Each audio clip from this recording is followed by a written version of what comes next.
Órale! Bienvenidos and welcome to the Familia FFP podcast. This is your host, Jorge Martin. Familia, it's the NFL Insider Series. We are going to Steel Town. Yes, Steeler country. Shout out to my primo Jose Lopez, SWAT team, huge Steeler fan. Also, my friend, my amigas, Sam Holt, Michelle Majuk, and also my compadre Herms at Herms NFL. I know all of you are going to be watching this show because this is your team. And also make sure, Familia, everybody out there, if you're not already subscribing to us on the YouTube page, please give us a like and subscribe. Set those notifications up because these shows are coming up time and time again. So I'm dropping some of these. Some of these have just, the views have just been fantastic on these. So please make sure to find us on YouTube. Also, make sure you're going to underdogfantasy.com. When you go to underdogfantasy.com, you make your first deposit, you're going to get matched up to the first $100. $100, familia. You're going to be playing best ball, everything that's happening. $25 drafts for Best Ball Mania. You get a chance for multi-million-dollar winnings at the end of the year.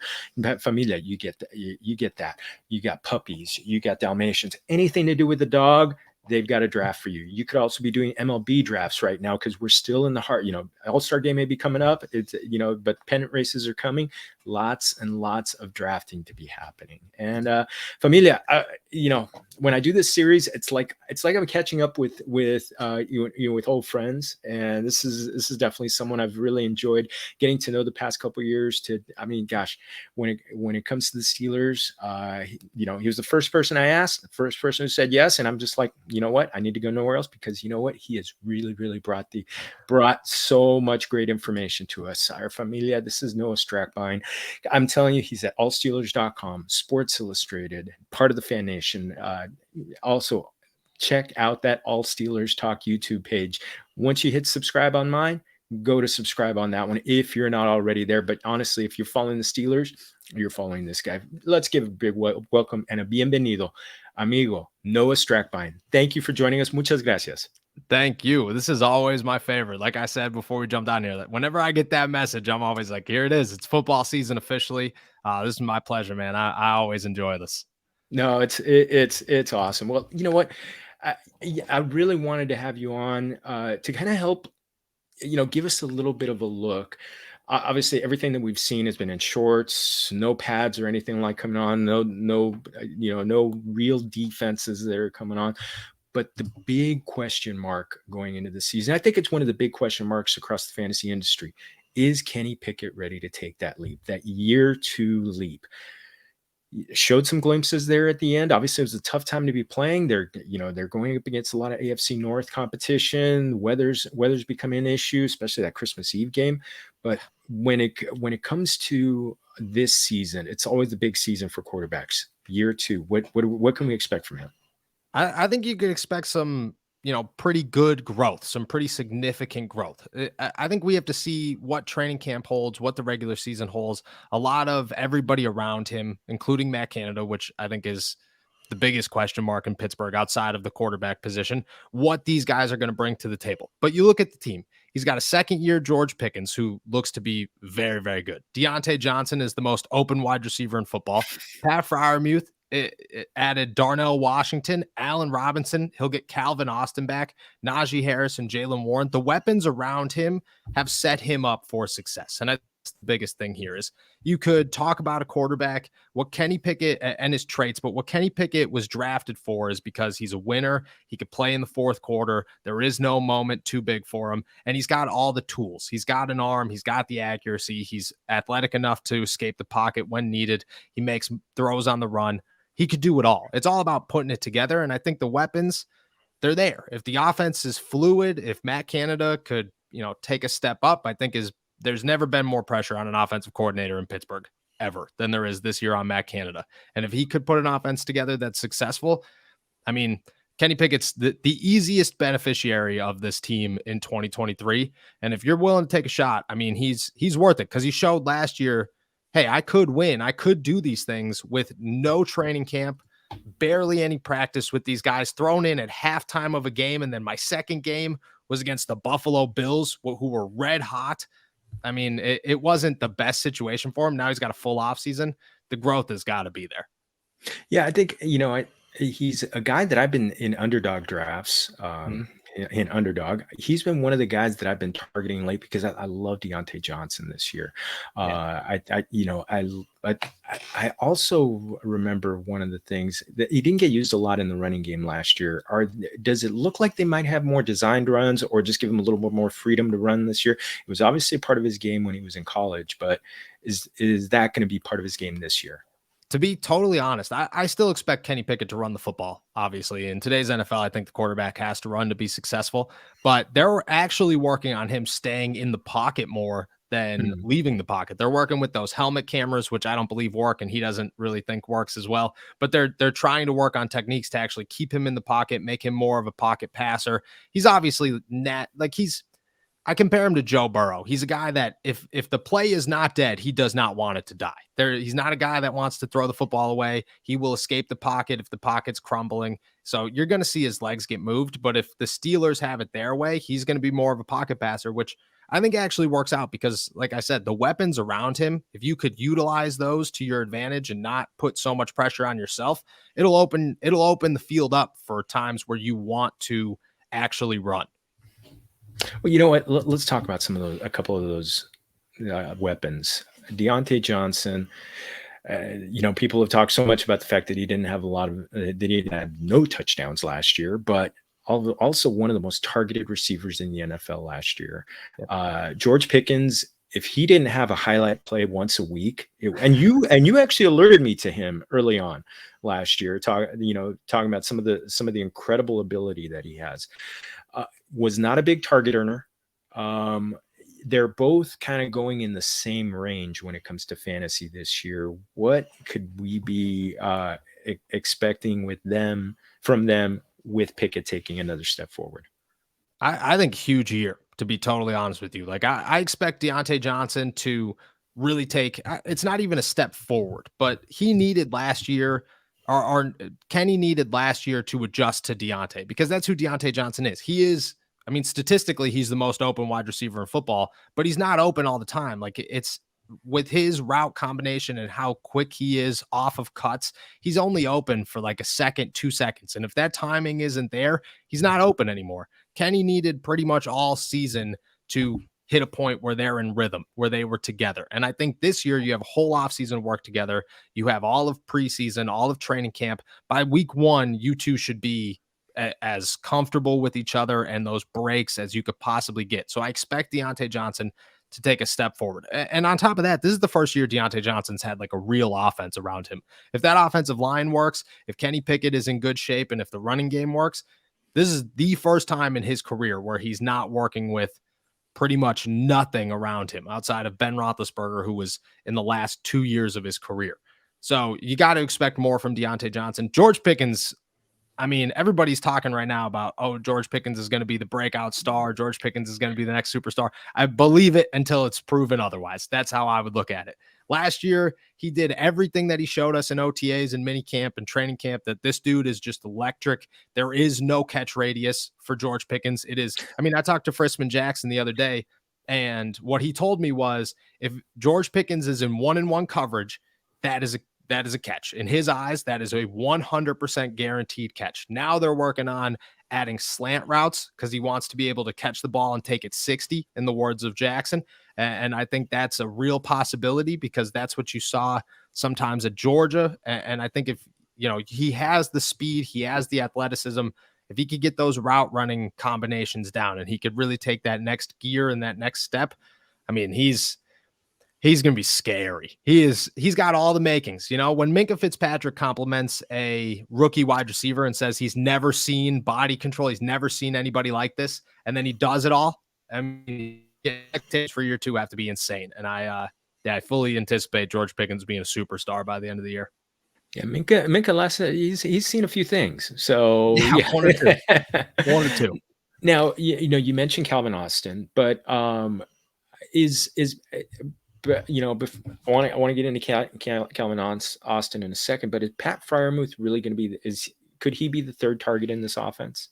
Yeah, I think he's going to be. And I think Allen Robinson and Calvin Austin are going to get good chunks of plays, definitely. And we'll get into Calvin Austin, but I actually have high expectations for Calvin Austin too. But I think the addition of Darnell Washington allows Pat Freirmuth to be who Pat Freirmuth is. He's more of a Travis Kelce than he is a George Kittle or a Mark Andrews. He's pretty much a slot wide receiver, but he works as well as it gets as a slot wide receiver running tight end routes. And I think if the Steelers are able to utilize him in just that facet and then allow Darnell Washington to be the big body that's on the offensive line, I think it'll work out very well. That goes right to Matt Canada as well, though. You got to be able to draw those guys open. Travis Kelce says it all the time. Andy Reid is the reason that he's as good as he is because he always draws him open. Matt Canada's got to be able to draw Pat Freirmuth open. But if he could, I mean, Pat's one of the best pass catching tight ends in the NFL, if not, maybe top 3 at this point. So if as long as he could get those plays and stay healthy, I mean, he should have a big, big year. No, yeah, I totally agree. He's been one of the guys he's still underrated when it comes to when it comes to the tight end. He's going off. Let me see. I've got it here. Going off as the tight end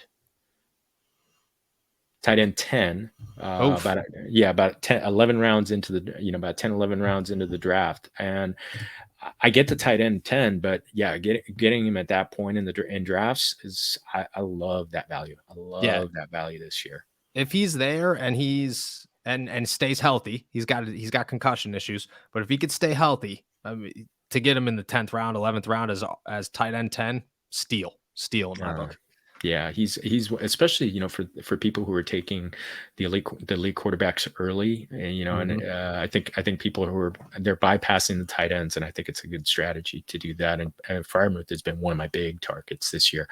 But you talked about Calvin Austin, you talked about Allen Robinson a little bit. Unfortunately, up here in LA, we didn't get to see the best of Allen Robinson last year because that offense was just broken. But are there going to be any scraps left over? Because obviously Najee Harris is a part of the passing game too. But what kind of scraps we got left over for these guys? I think Allen Robinson plays a big role in the red zone. I don't know what to expect from him right now in terms of just down and distance guys and third down. I just look at him as a big body for Kenny Pickett in the red zone right now. And that'll change and adjust as the season gets going and we see how much juice is really left in his tank. But for right now, he's the best red zone threat that the Steelers have. And last year, they desperately needed a red zone threat outside of Pat Freirmuth. So I do expect him to have a big year within the 20-yard line. And I think that's going to be big. And in fantasy football, you know what I mean? If you're a vulture and you could come up with 2 touchdowns a game, I'm feeling real good about that situation. So I'm not complaining about Allen Robinson. Calvin Austin, if he stays healthy, literally every single person on the roster that I have spoken to, every coach, every front office member, every person that he's trained with in the offseason has said that this guy is going to be electric, that he is going to be one of the best players in Pittsburgh this season. And I think you got a glimpse of that last year. Like, he lit up training camp. He was used everywhere. The Steelers wanted him to be an immediate part of this offense. And then an untimely injury obviously shut him down for the season before it ever got started. This year, if he could stay healthy, I mean, Najee Harris has mentioned that he's come out of the backfield. He's been working in screens. He's going to be their kick returner, their punt returner. He'll do everything. And I think that those scraps will definitely be there because the Steelers offense is going to try as hard as possible to put him in to make plays for him. You know what I mean? Like, you'll see designed plays where it's just get Calvin Austin the ball and let him do what he needs to do with it because he's that explosive. I expect if I had to pick between one of those two, I think Calvin Austin gets more touches and more opportunity in the season, but I think both of them are going to be very, very important pieces to the offense. Well, I honestly think there may not be a more, another very important piece of the offense. I mean, maybe one of the more important. Anytime there's a Mike Tomlin Pittsburgh Steelers team, the lead running back, the lead caballo, as I like to call him, is very important. There's been some talk over the last month since OTAs about how good Jaylen Warren looked. Mm-hmm. I'm kind of like, I'm still of the opinion that Najee Harris is the guy. They spent a first round draft pick. The guy's gotten 300 plus touches the last 2 years, played through an injury last year and was better at the end of the season. Is Najee Harris still a bell cow, a lead caballo, not only for this offense but also for fantasy football? I think that's a tough call right now. I will say this. Last year, all the excuses that we gave Najee Harris and all the, people trying to make a lesser of a deal out of his injury and so on and so forth in the offensive line and just saying, well, he should be better. Maybe he's not that good. I can tell you from everything I know and from everything I heard and experienced last season, Najee Harris was 100% injured, and not like a minor injury, not like he could deal with it. Like, he was full blown Liz Frank sprain injury, which shuts down. I mean, it shut down Calvin Austin for the whole season. It shut down Larry Ogunjobi for 9 months the year before. Najee played through it every single week behind one of the worst offensive lines in football, in the worst passing game in football. So if the offense was on the field, chances were Najee Harris was touching the football. The whole defense knew that. Coming off a year where his body took more damage than it's ever taken in his entire life, and that was behind the worst offensive line, maybe possibly ever, to come through Pittsburgh. To walk into this season completely healthy, which is, going to be big. He's got to stay healthy. Completely healthy. This is the first opportunity he'll have in his NFL career to actually make noise. You could say last year it should have been there at the end of the year. I think it was, but I still think even if you were technically, or if he was technically healthy by the end of the season, he fought through a foot injury on both feet. People he sprained his left foot or his right foot, I forget what one, in training camp, and then in week 1 sprained the other foot. So he was dealing with 2 foot injuries as a running back. By the end of the season, even if you are technically healthy, you're not healthy. You're not 100%. Every football player is hurt by the end of the year. You started off hurt and then finished the season with all that damage. So I don't look at last year and say it was a fall down and we should start worrying about Najee Harris. I'll say this: if he's 100% healthy, he has the best offensive line he's played behind since joining the Pittsburgh Steelers. They just added Isaac Seumalo. Even if Dan Moore does start at left tackle, I think that he deserved to win that job if he does win it. So I think that's a worthy player to be out there. He's got Jaylen Warren. So for the first time in his career, he's got a backup running back who could actually take some pressure off of him. He'll have a passing game for the first time in his career, because year 1, Ben Roethlisberger threw the football in under a second, which is wild because he had no offensive line, and the Steelers should have a pretty good defense. So, games shouldn't be out of control, and they should be able to control the clock with the running game. I think everything's set up for Najee Harris to have a big year. I expect him to have a big year.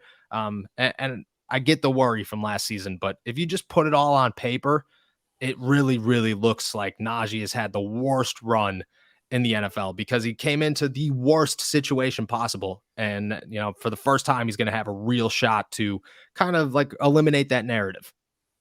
No, and he's been one of the guys I've drafted the most, because I feel like he's a value. He's going in the third round of fantasy drafts, and he's been one of my favorite players. Him and Ramondre Stevenson have been my 2 of my favorite players to target. When I've gone heavy on receiver early on in drafts, because I feel like the volume is going to be there. I mean, this is a guy who caught 74 passes as a rookie. Last year, he took a step backward. Where do you kind of see, do you see his pass catching still being a significant part of this offense? Yeah, I do. I think it'll take a step down, because I think Jaylen Warren is, I don't want to say a better receiving tight end or receiving running back, but I think he's more of a third down guy. He's a down and distance type of player, whereas a Najee could be a ground and pound he could be a 3-down running back. He is a 3-down running back, but the Steelers are going to want to work Jaylen Warren in there. And the best way to do that is to allow Jaylen Warren to do what he does best, which is pass protect. He's really good at pass protecting and receiving the football out of the backfield. So I think that he'll take a good chunk of those. I think Najee's going to be involved, but just like Calvin Austin, I think it'll be designed passes to Najee. It won't be as many checkdowns, so he won't be looking at the 74 targets number, but he'll be in an area where it's a lot of screens, a lot of designed catches out of the backfield, that kind of stuff. I do anticipate him to be there, because he is last year you could go to the Baltimore Ravens game at the end of the season in Baltimore. He caught that last second game-winning touchdown, and that's a play that, the Steelers aren't going to put Jaylen Warren out there for that. They're going to trust Najee Harris. And as long as he continues to do so, which he does, Najee's a self-proclaimed wide receiver. He tells us all the time.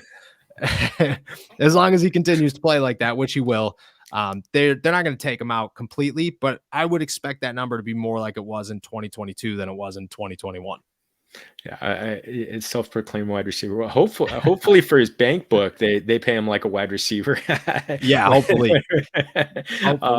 uh, we could get into the running back market. I mean, obviously you've seen things with Le'Veon Bell, so Yeah, I'm right.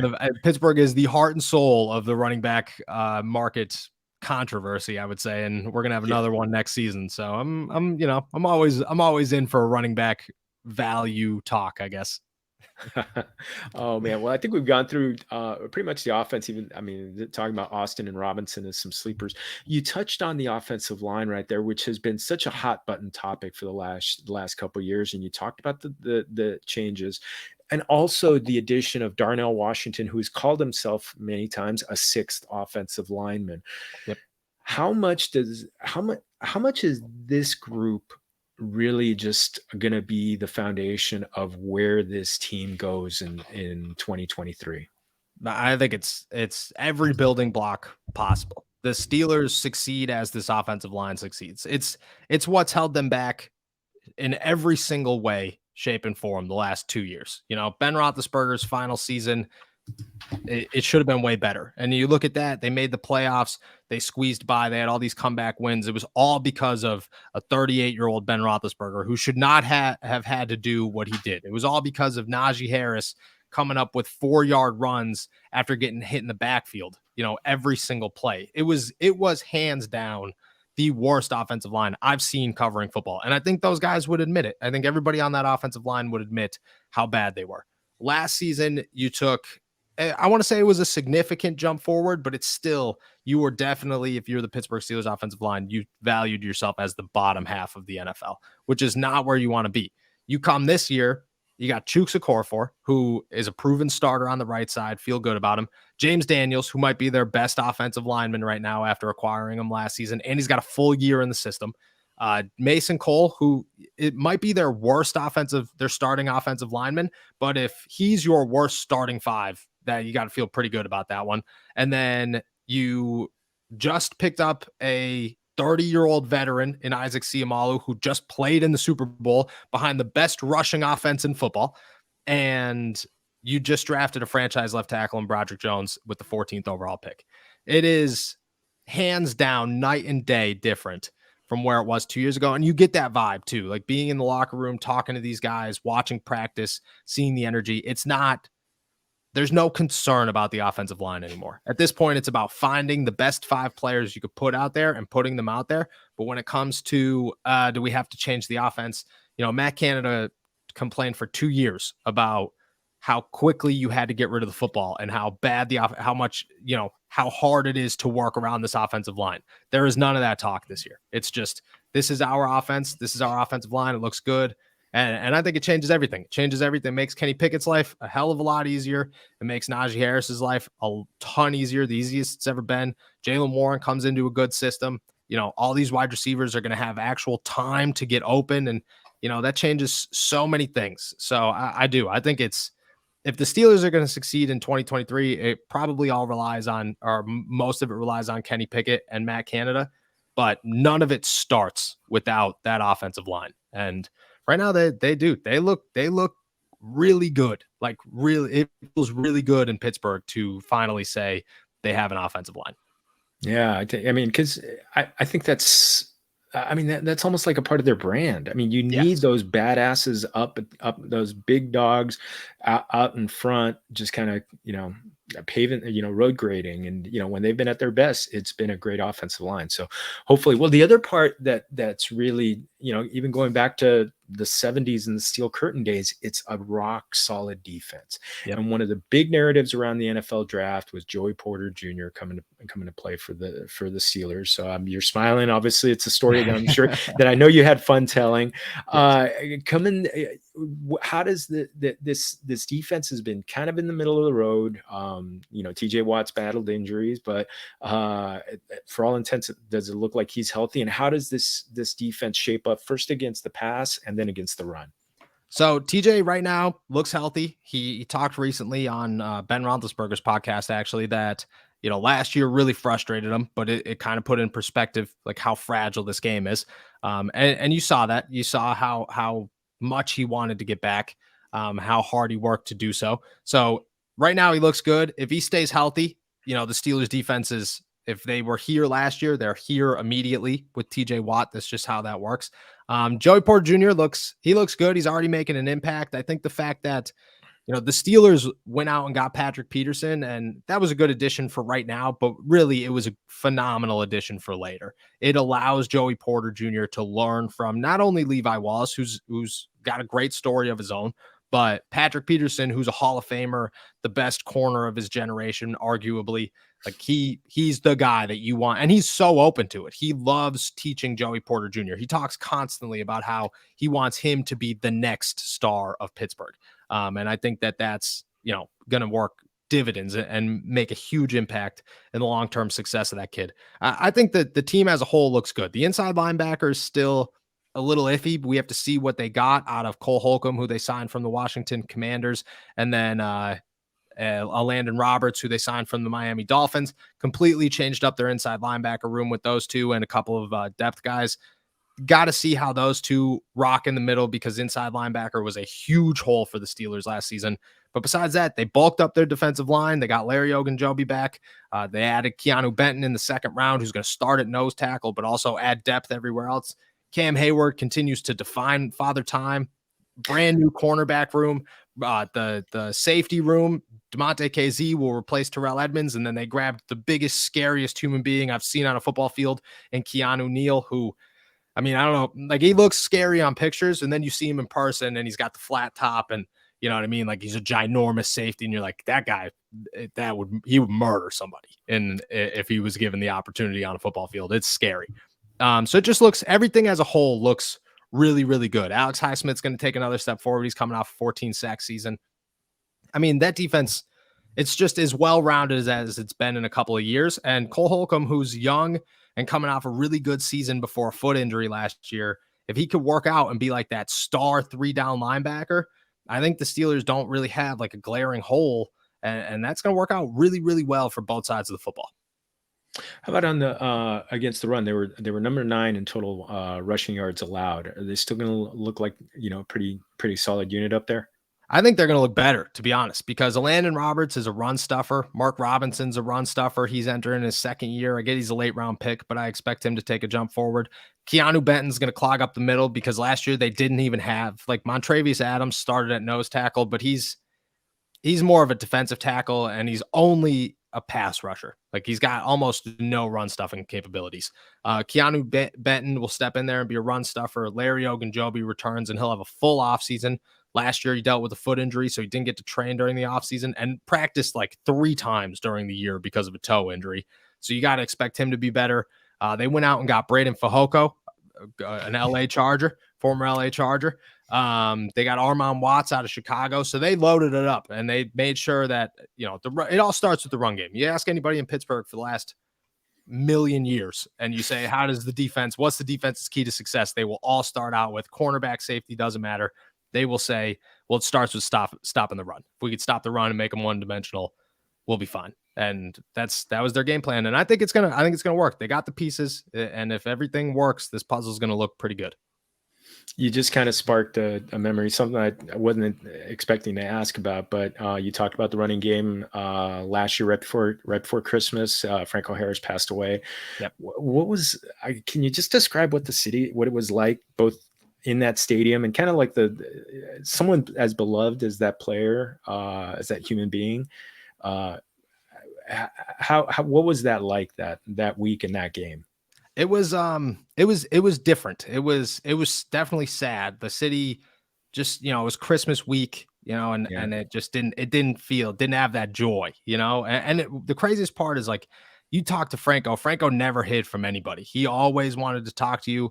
He had no idea who he was, but every single time I walked by him, he said hello to me. He stopped and talked to me. I've told him stories about my family, and I doubt that he ever again has any idea who this is, because he does that to everybody. And Franco is special, man. And to to be at that press conference where, he got choked up and he was talking about the jersey retirement and how much it meant to him. And then to wake up to that news was just, it was gut wrenching. Like, it was, your heart dropped. It just, nothing felt right that week. And then to go to that game, it was such a sad moment.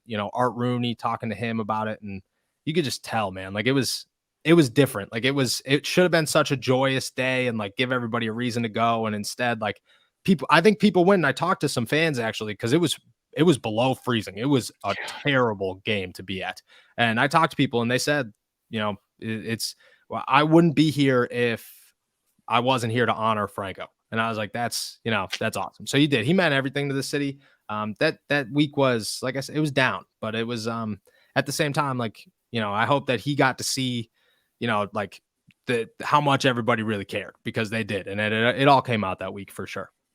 Special. I got to meet him once for like 5 minutes at the Dodger Stadium press box of all places.